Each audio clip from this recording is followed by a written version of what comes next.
Hola, hola, ¿cómo están?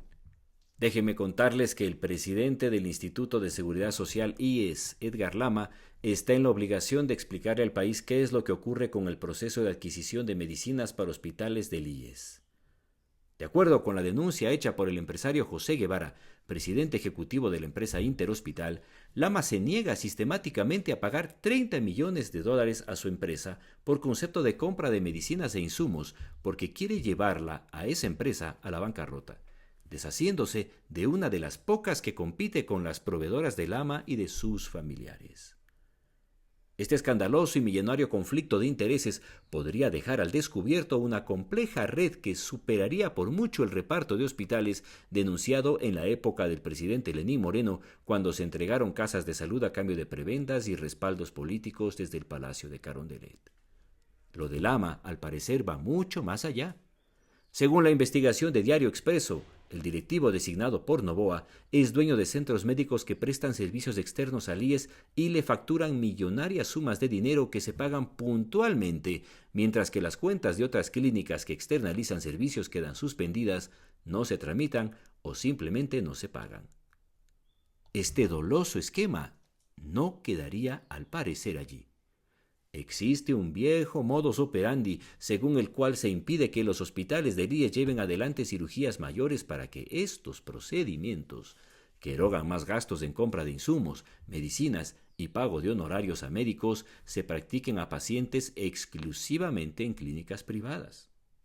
De este modo, las capacidades operativas de los hospitales del IES merman rápidamente, sus equipamientos quedan en desuso y se vuelven obsoletos, se prescinde de médicos especialistas y no se compran medicinas porque todos esos procedimientos médicos, que son de envergadura, literalmente se privatizan.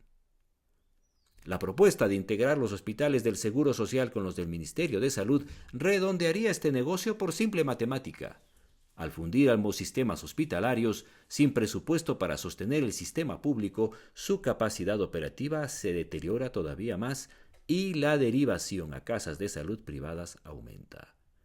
Las facturas de los hospitales públicos se elevarán y la infraestructura de la salud pública, junto con la del IES, entrará en fase de acelerado deterioro.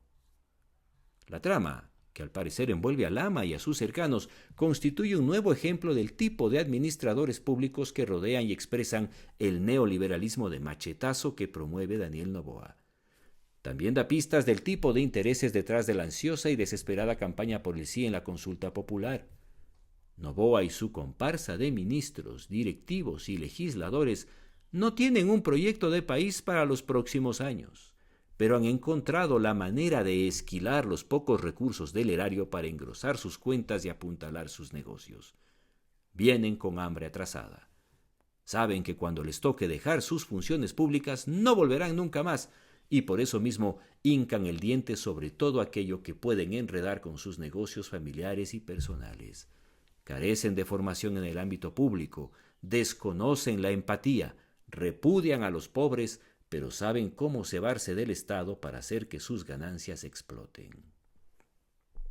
Han pasado varios días desde que la trama de Lama fue puesta en la vitrina de la opinión pública, pero el funcionario no dice nada.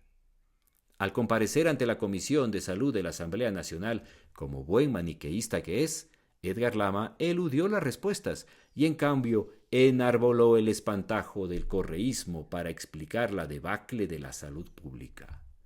Nada dijo sobre el pago puntual a las empresas proveedoras que son o de sus familiares o de él mismo. Tampoco explicó el porqué de los atrasos adrede en el pago de otros proveedores. Nada dijo del innegable conflicto de intereses que salpica su propia gestión. Fue una comparecencia inútil para aclarar la situación del segmento salud en el IES y poco útil para echarle humo a una trama que puede convertirse, junto a los casos Progen y Dundee Precious Metals, en uno de los escándalos de corrupción más graves del novoísmo. A ello hay que sumarle el anuncio anticipadísimo, casi profético de Novoa de la adjudicación de un contrato por 38 millones de dólares a la empresa HealthBirth 24 horas antes de que se cerrara el plazo para la presentación de proformas para implementar un sistema informático de gestión de salud. Mientras tanto, mujeres pobres siguen dando a luz en camionetas en las afueras de los hospitales. Centenas perecen por falta de medicinas y atención elemental hospitalaria. Las medicinas compradas por la Comisión Nacional de Salud llegan, si es que llegan, a contagotas.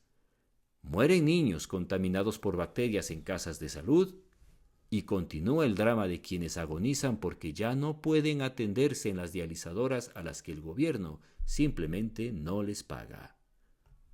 Enfermar en Ecuador es sinónimo de muerte. Bienvenidos al reparto de hospitales 2.0.